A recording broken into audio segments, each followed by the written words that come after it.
Hello and welcome to TalkBack, the show where we ask tough, compelling questions from tough, compelling people.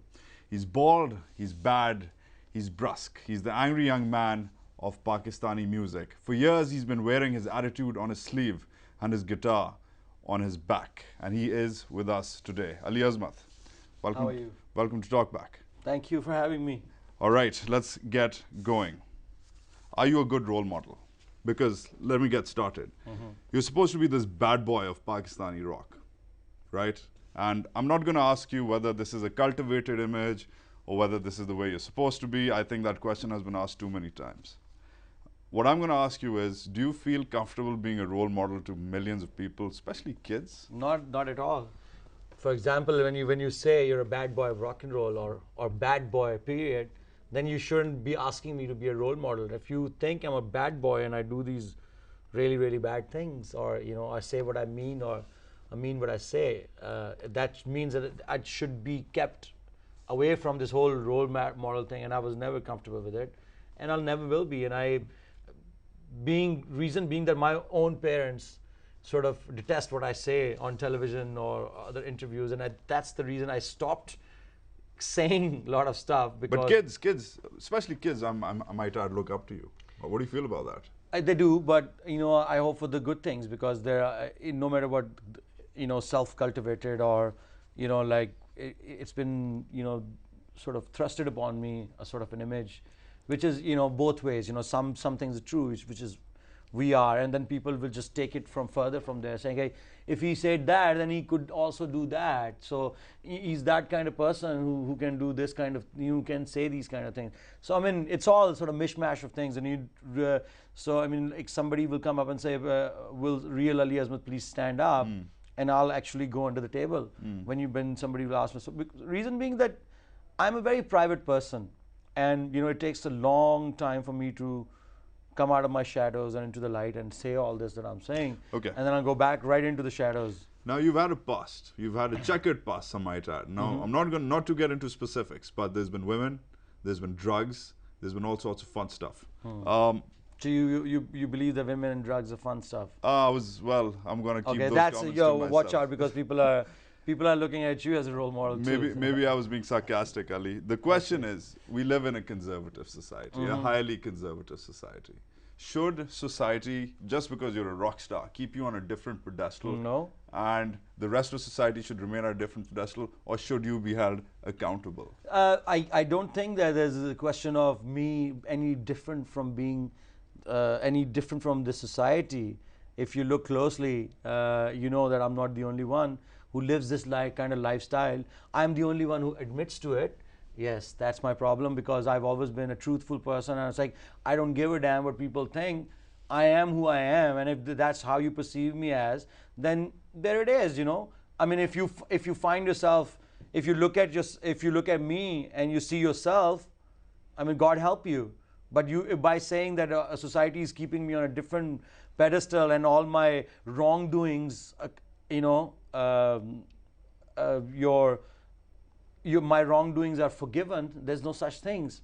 Look at your society first, and then then take a real hard look at me, and they say, well, any different than the society. That's exactly, I am the product of the society, and I am saying what the society is doing to me, or what I'm doing to the society. You guys are telling, oh, you're doing this to society. No, sir.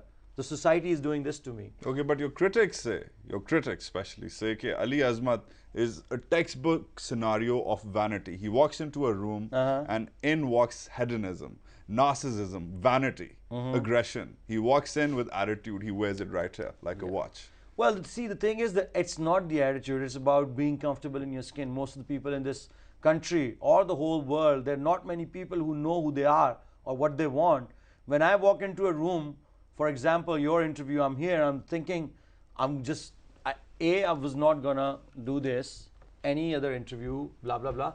If I'm gonna do it, I was here right on time. You shouldn't call that as an attitude. You shouldn't call it hedonistic or any other English severe narcissism, yeah, all that stuff. I mean, half the stuff the people of our country don't even understand what this means, right? But when you know that half of these people don't know, then you must take control rather than अच्छा जी चलो मैं wait कर लेता हूँ आपका, I'll wait for you for another 2 hours, as long as you have your you know, things together and if the things I have an attitude, or if I am you know, over the top, you know, like, then these guys don't know me. Critics are critics and their job is to criticize, but it's easy to criticize than to understand the other person. Nobody's tried to understand where I'm coming from, but they'll be very glad to criticize because that's easy to do, right? We have to take a short break here with Ali Azmat. You're watching TalkBack. Stay tuned.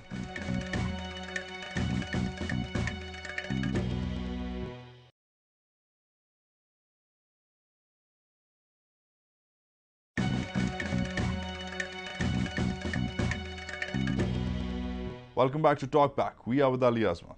Okay, let's talk about Junoon.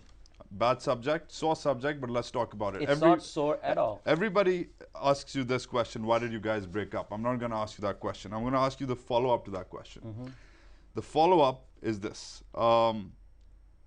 Back in the day, you guys, when you started, 1990, I think, came out with the album, EMI, I think.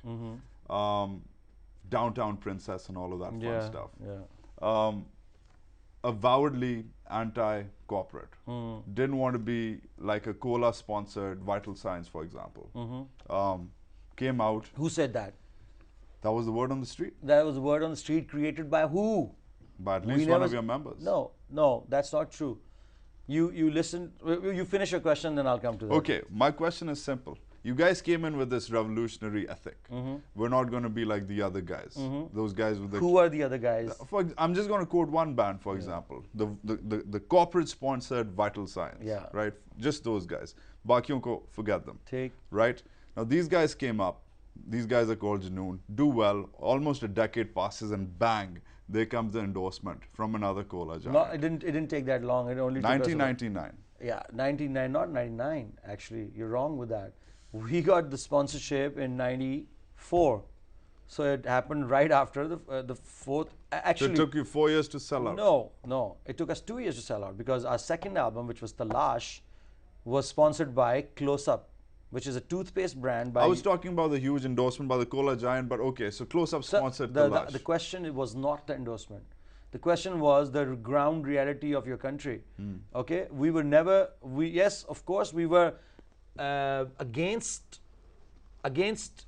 diluting your art form, but we weren't against corporate sponsorship because in a country like Pakistan, where there is no event management companies, there are no record labels, there are no educated people who can, you know, like even project you on television. We never came on television.